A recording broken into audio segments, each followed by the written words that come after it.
సూర్యాపేట జిల్లా కోదాడలో గోడర్ రోడ్డు ప్రమాదం చోటు చేసుకుంది. హైదరాబాద్ నుండి ఏలూరు వెళ్తున్నటువంటి ప్రైవేటు ట్రావెల్ బస్ 42 ప్రయాణికులతో వెళ్తుండగా మార్గం మధ్యలో కంటైనర్ ను ఢీకొని ఈ ప్రమాదం చోటు చేసుకుంది.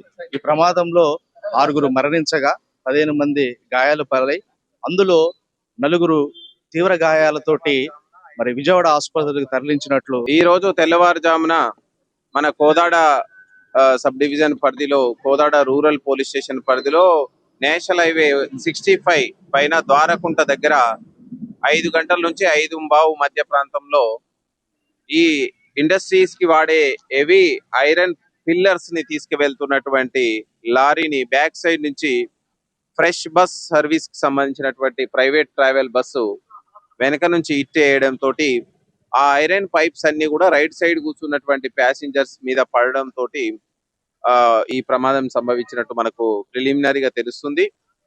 దీనికి సంబంధించి మనం పరిశీలిస్తే 6 ఇప్పటి వరకు చనిపోయినారు. అందులో 5 మహిళలు, 1 పురుషుడు ఉన్నారు. దాదాపు 10 నుంచి 12 మంది ఇంజూర్ అయినారు. వాళ్ళని బెటర్ ట్రీట్మెంట్ కోసం విజయవాడ, ఖమ్మం, కోదాడకి షిఫ్ట్ చేయడం జరిగింది. సో ఇందులో ప్రధానంగా బస్సు డ్రైవరు అతి వేగం తోటి నిర్లక్ష్యం తోటి వెనక సైడ్ నుంచి వెళ్తున్నటువంటి లారీని వెనక సైడ్ నుంచి డాష్ ఇవ్వడం తోటి ఈ ఘోర ప్రమాదం జరిగినట్టు మనం అంచనా వేస్తున్నాం. దీనికి డిఎస్పి గారు దర్యాప్తు చేస్తున్నారు. సో కూలంకషంగా ఎందుకు జరిగింది, అప్పుడు 5 నుంచి 5:10 మధ్యలో ఇది జరిగింది. మనకు 5:15 కి ఇన్ఫర్మేషన్ వచ్చింది. Police immediately with in short time ఇక్కడికి రీచ్ కావడం, బాధితులను ఎమ్మటే రెస్క్యూ చేయడం, ఎవరైతే క్షతగాత్రులు ఉన్నారో హాస్పిటల్ షిఫ్ట్ చేయడం, అందరితోటి కోఆర్డినేట్ చేసుకోవడం, ఇక్కడ పబ్లిక్ కూడా చాలా సపోర్ట్ చేయడం జరిగింది. అదే విధంగా ఎన్హెచ్ఏ వాళ్ళతోటి కూడా మనం సాయం తీసుకోవడం జరిగింది. ఇప్పుడు వాళ్ళకు బెటర్ ట్రీట్మెంట్ కోసం అందరితోటి కోఆర్డినేట్ చేయడం జరుగుతుంది. ఇది ఇంకా మనకు అంతా కూడా ఆన్లైన్ బుకింగ్ ఉంది. వాళ్ళ వివరాలు వాళ్ళ ఏజెన్సీ నుంచి రాబడుతున్నాం. ఎవరెవరు వాళ్ళకి సంబంధించినటువంటి ఎక్కడి వాళ్ళు బాధితులు వాళ్ళందరికీ ఇన్ఫార్మ్ చేయడం జరుగుతుంది. అది కూడా ఇంకా మనకు ప్రిలిమినరీగా ఉంది.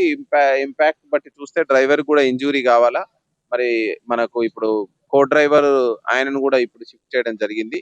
సో ఆయన నుంచి వివరాలు రాబడుతున్నాం. గంటల ప్రాంతంలో జరిగిందండి. 4:55. ఎంతమంది ఉన్నారు బస్సులో? 42. ఎట్లా ఆగి ఉన్న లారీని ఢీకొన్నదా బస్సు? నాకు తెలియదు అన్న, అది ఆ టైంకి అందరు పడుకోండి. మీరు ఎక్కడికి వెళ్తున్నారు? మీరు ఎక్కడికి? ఏలూరుకి వెళ్తాను. అసలు ఏం జరిగిందన్న? అట్లా ప్రమాదానికి ఏమన్నా కారణాలు ఏమన్నా తెలుసా? తెలియదు అన్న, ఎందుకంటే అవి కర్టన్స్ వేసి ఉంటాయి. ఆయన డ్రైవర్ ఉంటారు, ఆయన ఒక్కరికే తెలుసు, ఎవరు తెలియదు. ముందు మాకేం కనబడదు. మీరు బస్సులో ఉన్నారా? బస్సులో మీకేమన్నా దెబ్బలు లేదు, గాయాలు?